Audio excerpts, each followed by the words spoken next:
Hello बच्चों, मैं हूं सौरभ सर। आपका अपने YouTube channel only future points में स्वागत है।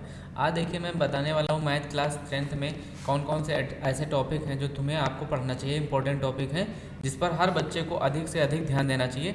उसमें से कुछ टॉपिक ऐसे हैं जो बहुत ही ज़्यादा इंपॉर्टेंट होते हैं। उन टॉपिकों पर अच्छे से कमांड करनी चाहिए और सभी बच्चों को ज़्यादा से ज़्यादा ध्यान रखना चाहिए। तो उसमें से देखो, पहला टॉपिक है त्रिभुज। इस पर आप लोगों को, बच्चों को बहुत ही ज़्यादा मेहनत करने की आवश्यकता होती और इसमें थोड़ा इंपॉर्टेंट चीज़ों को पढ़ने की भी आवश्यकता होती। और सेकेंड नंबर पे देखो, सेकेंड नंबर पे क्या आता है? त्रिकोणमिति का परिचय।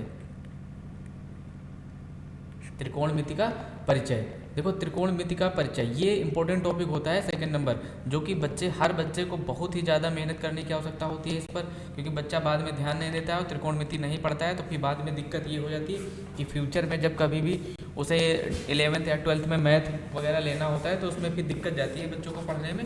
तो इसलिए कुछ टॉपिक ऐसे हैं जिन्हें हमें बहुत ही ज़्यादा ध्यान देना चाहिए हर तरीके से, चाहे जो कुछ हो जाए। जैसे इसी तरीके से आता है पृष्ठीय क्षेत्रफल और आयतन। पृष्ठीय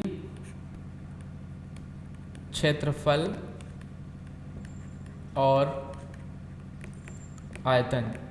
देखो, पृष्ठीय क्षेत्रफल और आयतन, तो ये कुछ ऐसे टॉपिक होते हैं जिन्हें हमें अच्छे से तैयार करना चाहिए और यहाँ पर इन टॉपिकों को अच्छे से ज़्यादा पढ़ना चाहिए। क्यों पढ़ना चाहिए? क्योंकि ये टॉपिक ऐसे होते हैं जिसमें हमें ज़्यादा ध्यान देने की आवश्यकता होती है, इसलिए हमें इन टॉपिकों को अच्छे से पढ़ना चाहिए। अब जैसे चौथे नंबर पर आता है दो चर वाले रैखिक समीकरण। काफ़ी बच्चे ये समीकरण वाले सवालों को छोड़ देते हैं। दो चर वाले रैखिक समीकरण, ये। और पांचवा टॉपिक है जैसे प्रायिकता। जैसे प्रायिकता क्या होता है? प्रायिकता बहुत सारे बच्चे नहीं पढ़ते हैं, तो प्रायिकता पढ़ना चाहिए। इसलिए पढ़ना चाहिए क्योंकि आप लोगों के लिए 11th और 12th में ज़्यादा से ज़्यादा प्रायिकता पूछी जाती है, उसमें भी ज़्यादा से ज़्यादा यूज़ होता है। तो इसलिए कुछ ऐसे टॉपिक होते हैं, जैसे हमने 5 टॉपिक आपको बताए। पहले देखो क्या बताया, त्रिभुज अच्छे से पढ़ना चाहिए, त्रिकोणमिति का परिचय, पृष्ठीय क्षेत्रफल और आयतन, और फिर दो चर वाले रैखिक समीकरण और प्रायिकता। इसमें से आपका लगभग 50% कोर्स कंप्लीट हो जाता है। और दूसरी चीज़ आप लोग ध्यान दीजिएगा, सूत्र सभी के तैयार कर लीजिए, क्योंकि 80% क्वेश्चन, 80% प्रश्न जो है केवल फार्मूले बेस्ड होते हैं, फार्मूले पे, सूत्र पर ही आधारित होते हैं, सूत्र पर।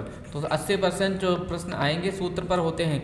बचे 20%, जो 20% क्वेश्चन होते हैं वो सूत्र से ही होते हैं, लेकिन थोड़ा घुमा के होते हैं, ठीक है, थोड़ा इधर से उधर होते हैं, थोड़ा दिमाग लगता है और सूत्र लगता है, ठीक है। थोड़ा दिमाग यानी घुमा के आएंगे सवाल और सूत्र लगेगा, ठीक है। 80% तो डायरेक्ट फार्मूले पे आते हैं, डायरेक्ट सीधे प्रश्न, बिल्कुल डायरेक्ट सूत्र रखो और कंप्लीट हो जाएगा, ठीक। तो ये जो हमने बताया टॉपिक आज, ये टॉपिक अच्छे से कंप्लीट करना शुरू कर दो। एग्जाम से पहले हर हाल में ये सारे टॉपिक आपके बिल्कुल क्लियर होने चाहिए। जैसे मैंने पहले बताया त्रिभुज, और फिर त्रिकोणमिति का परिचय, और पृष्ठीय क्षेत्रफल और आयतन, और फिर है दो चर वाले रैखिक समीकरण, ठीक है, और फिर प्रायिकता, और फिर देखो 80% फार्मूले, डायरेक्ट फार्मूले पे प्रश्न आते हैं, 20% जिसमें थोड़ा दिमाग लगता है और सूत्र लगते हैं, ठीक है। तो इस तरीके से आप बिल्कुल तैयारी करना शुरू कर दीजिए और तैयारी जितना ज़्यादा अधिक करेंगे उतना ज़्यादा फायदा होगा, ठीक है। थैंक यू बच्चों।